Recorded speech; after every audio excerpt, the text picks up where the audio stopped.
We don't have our usual table here. So I just took a party tool and just filled light it. just so that Oh, the people online can get it. oh, yeah. Oh, sorry. There we go. So I had a black walnut bowl and I used a parting tool and just made a groove and then bought some crumbled seashells and placed them in there and put the epoxy over it. You can see it. That came out kind of cool.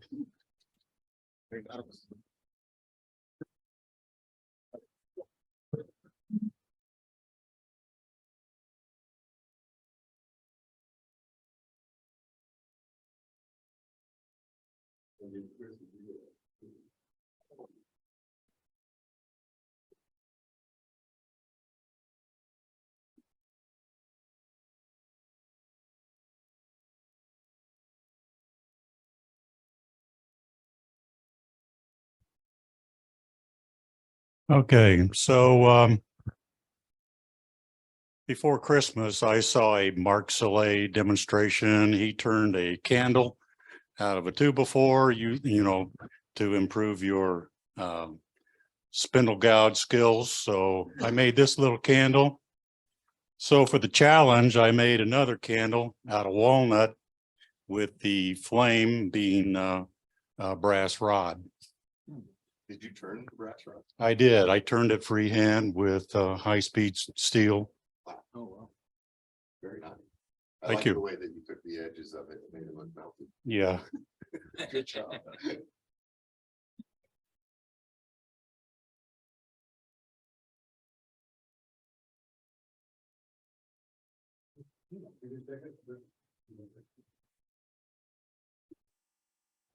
This lid you've seen before, because I had it at the demo. At the time, it had a blue enamel disc in it, which has managed to walk off somewhere since the demo. So it now has a new copper blank that's going to be a new enamel probably by the next meeting. And the box was made from box elder. This part was finished, and I don't particularly like the color it finishes to. So the bottom has not yet been finished.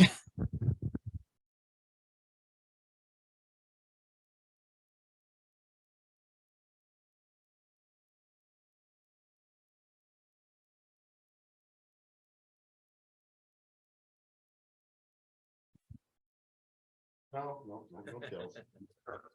Okay, it's a segmented box, and the inlay is epoxy resin, and it's bird's eye maple.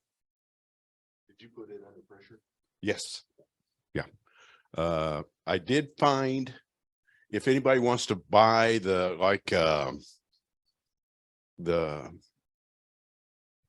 mica powders, the stuff at Woodcraft is like $15 for $15 to $16 for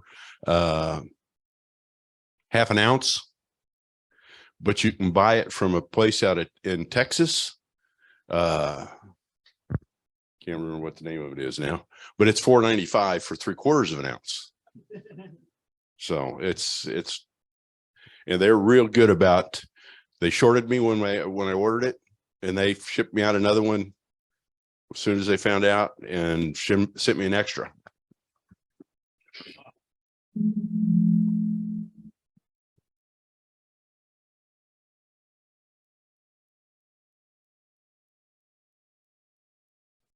I made this out of Vera wood. It's been a couple of years, but they were selling, Woodcraft was selling discs or cutoffs, in-grain cutoffs for $9 or something like that. And I think I bought 20 or 30 of them. I don't know.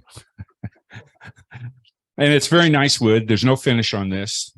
If you put finish on this or lignum, it reacts badly with the oils, and wax is already in the wood, and it works, you know. And so I made a picture frame box, or a picture window box. The disc that I put in there is ivory, woolly mammoth ivory, and I made it so you can see it from the inside or the outside. I didn't put any finish on the inside either. It's still got dust in it. One of the things that'll happen with this and lignum is it will bleed a little bit of the wax or oil for a while. And so I don't do anything to the inside of it for a while. No, it actually, it's a sap. I mean, and it hardens.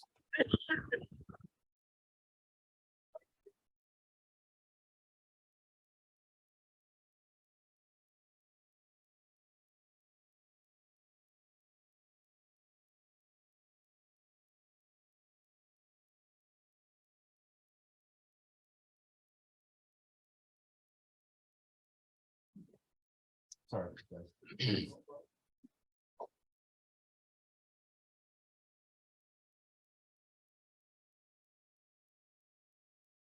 This is another rural story. And basically the rationale for this was the what you want to call it, the prickly bowl over there is one piece altogether. In other words, that bowl and this piece all came from the same piece of wood, but there were 4 or 5 corings involved to get the pieces to put things back together. So basically this is epoxy, desktop epoxy or tabletop epoxy. Also the black rings on both the inside and the center are Starbond epoxy glue. And the product that you get is essentially it's a medium epoxy, what do I say? Instant glue, you know, super glue. And what happens if you use accelerator and spray it on the wood to make it stick, you know, you think, well, put a little accelerator on the wood and then let it on. You don't get the epoxy or the super glue out of the jar before it sets up. So it's very aggressive stuff in terms of its ability to cure. So basically you then just find a way to put it in nice and smooth and work it over. And it took like 3 or 4 coatings around on both the inside and outside to get enough glue that you could sand it down. Now I made a template using a SolidWorks printout, just drew up 2 circles together with the distance that this is apart. And I put it down and I'm thinking, well, I should use a glue to stick the paper to the wood. And that way it'll, you know, Starbond stuff won't get all over everywhere. Well, I was really good till it came time to take the paper off. And when you get an envelope, somebody selling you something and you open it up and it's not basically the little stuff they stick the paper together with rolls up and gets in your finger. That's how you get it off, is with your fingernail. So I'll never do that again. Anyway, long story short, the other thing you funded to was the Starbond black stuff. You got to start with 60 grit sandpaper and work your way up because it's like a rubber tire in there and it does not sand very well. So this is my first experience with that Starbond, but in the end run, 600 grit polishes it right up. So then you put the epoxy on. There's 2 coats on this. Now, this is not finished on the bottom because this was turned with hot glue. So that you maybe saw earlier, I've got a little 10 RPM motor that I bought off eBay for $13, and you got to buy a capacitor. And basically I took my lathe, a 5/8 inch bolt, drilled it to the 3/50 thousandths of the motor, stuck that on and put a set screw in it. And then this is a 5/8 by 11 thread that's used to repair the block on your motor if you strip out a head bolt. So it's a nice coupling that has threads in the end of it that won't let the bolt go clear through. So that's super glued in the middle of a piece of maple. And then the washer is put on with 3 little screws. The rationale is you heat this up with a hot air gun or your hair dryer if you got a really good one. And this then will hold the heat while you put the super glue through the holes on having it centered. And when it all cools off, it's really stuck. And when you come time to take it off, if you heat this up with a hot air gun hot glue gun, you basically can just take it right off. So this is the adapter that gets glued on the bottom of the bowl. And without that, you really have a heck of a time figuring out how you're going to hold this piece while you put the 2 layers of epoxy on. And then this is, you know, sanded with, started at 320 up to 1,000 grit and then went to the 2,000, 3,000, and then 3 different polishing compounds. So it's kind of a fun project. Every one of those steps took about a day. Anyway, it was fun. So this piece and the second, Paul Harvey, you say the rest of the story will come later.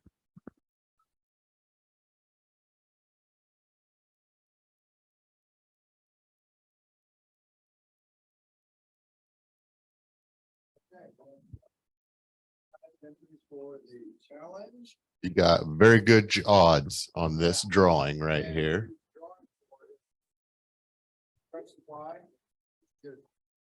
We got a gift certificate to Craft Supply. Said $10 gift certificate.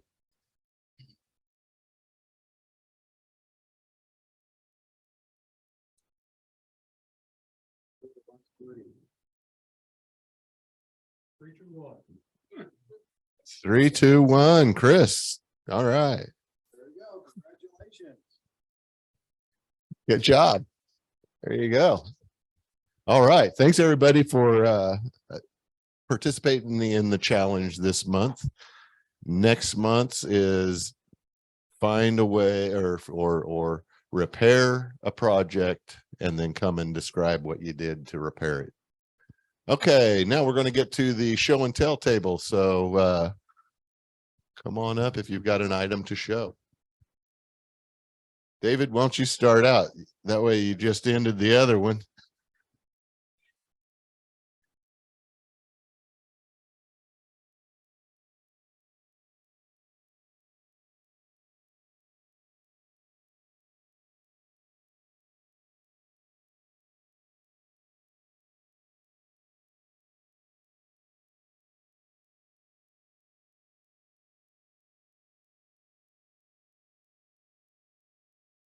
Try to use the X on the table.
Like glass.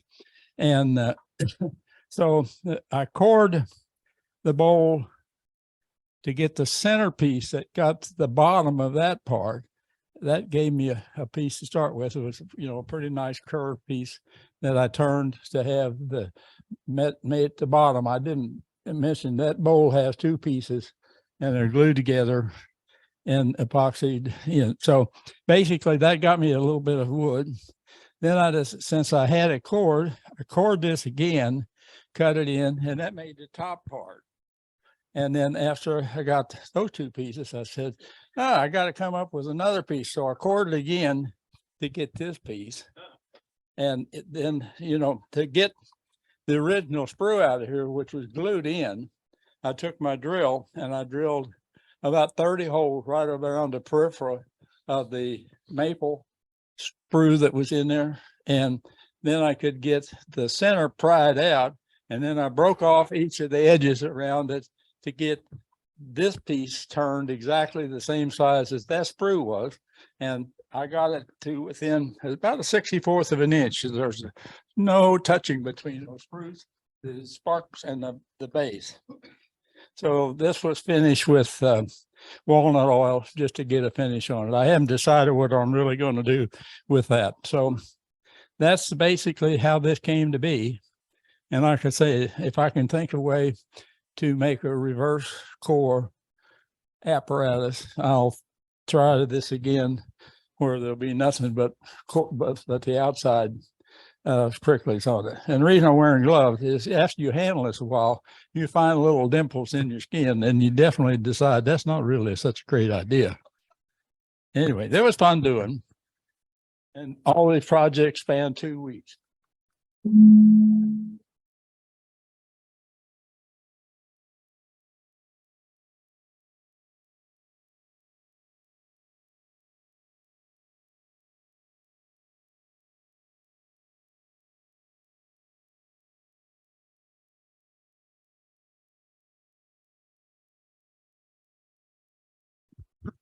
Hey, I'm really glad to be back and see some familiar faces and some new faces. Due to some health reasons, I wasn't able to turn for about a year. And so I was glad to get back. I went small this time and finished some maple with airbrush and acrylic finish. And I guess what I found out was I'm not quite as good as I used to be, but I'm as good once as I ever was, I guess. I don't know. So got it done.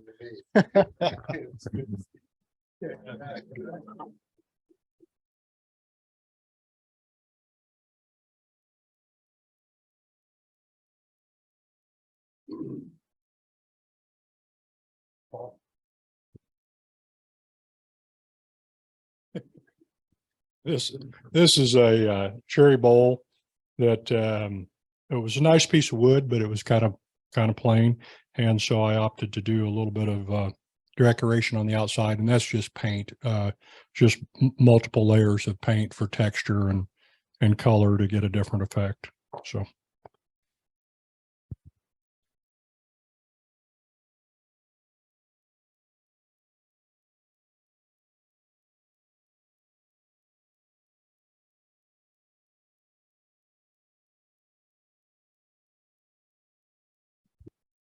Well, on this one, I went even smaller. This is a birdhouse, and it's 4 pieces, piece of oak and some mystery wood, probably maple. It's 4 different pieces. It's unfinished yet, and I haven't glued it together. It's all friction fit, so I still have to glue it together. And my wife has already spoken for it, so it makes a nice little Christmas tree ornament, or I've got some other ones in the works.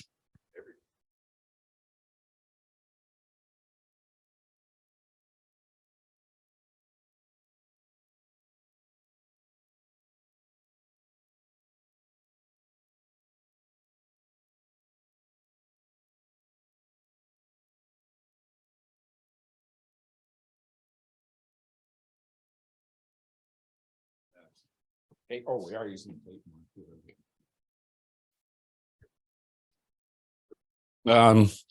So this is a piece of red cedar, and somebody brought it in and wanted me to make some cord bowls out of it. It's got the homemade Danish oil, boiled linseed oil, paint thinner, and urethane, oil-based urethane. And I struggled with it. It was tough. There were a lot of places where there was no wood connection, like right here. This had another piece of wood, a branch that ran through, that gap there. And you can see the piece of wood right there that was running through it. But since there was only bark connection, it didn't last very long. That's a problem I had with this piece. It only has a connection by bark here. There's no wood connection. And so I blew up a bunch of pieces and glued them back together. I didn't have any special 2-part thingies. I just glued them. And what's interesting is it's so soft. I actually broke the tenon on the bottom of the big bowl 4 times. And part of the problem, besides being soft, was it was dry. And I discovered that coring the dry pieces is quite different from coring wet. This one is mulberry. And I acquired this 3 little burls. There's 2 more over there. And I acquired this by being in the right place at the right time and being vocal. And it's kind of, it had the same problem. It's because it was dry and crunchy, it was real easy to break things. This is called a kokeshi. And it's this, among other things, or something I've been thinking about making for a long time. There's a guy named Sakurai, who was in Los Angeles 23 years ago. And he made these for a living. It's the only thing he did. And I mean, he's still the only thing he does. And so he's real famous in Japan. He wins contests and things, kokeshi doll contests, I guess. And you're supposed to paint them. I haven't gotten around to that. I just turned this today.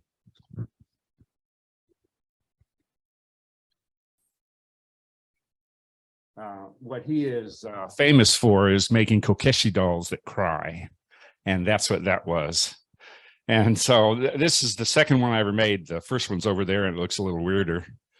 They're still not quite correct. The top of this has a little button and it has a ball on it. So it's spherical. And this has a spherical hole in it. So it has a lip on it and you have to force the head over the lip on this and still keep it tight enough so that it'll make that sound. And so far, my heads wobble a little, so. Quick question. Pieces. I sand all of these, almost all my bowls. I turn them green usually, and you can't spin them and sand them. So you have to, I use the lathe. I still have the tenon on the back, and I use the lathe to hold it, and then use a drill press with a drill motor with a mandrel in it to sand them. I don't go up to thousands. I generally don't go past 220. It's just because I'm lazy, though. I don't like sanding. And I usually start with 80, or if I'm doing well, 150.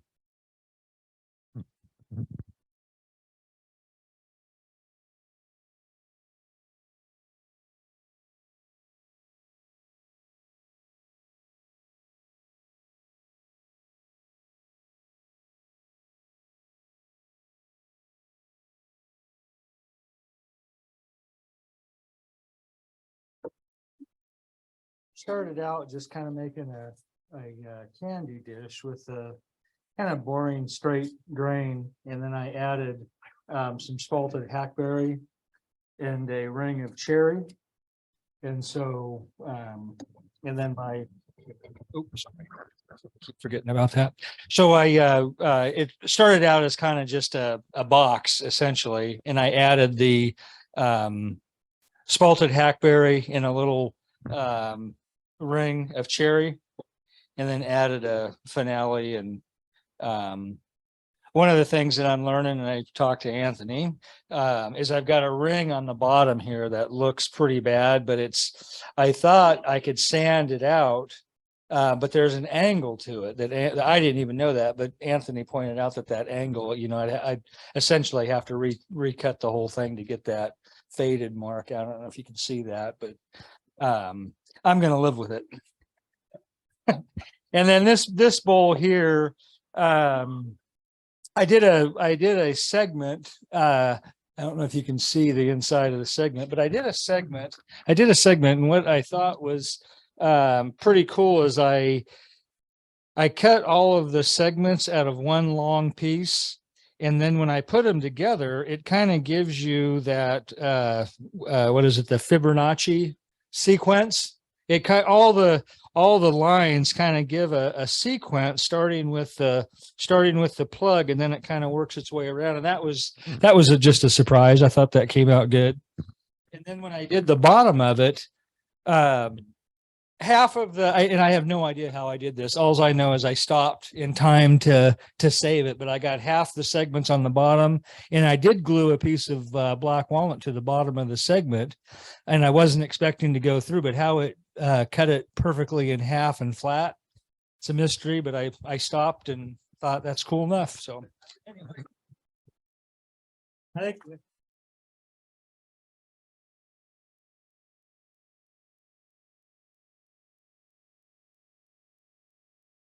How about our Zoom members? Do we got anybody on Zoom that has something that they want to show? And I apologize, I forgot to ask you guys during the challenge. So if you've got a challenge piece, please let me know.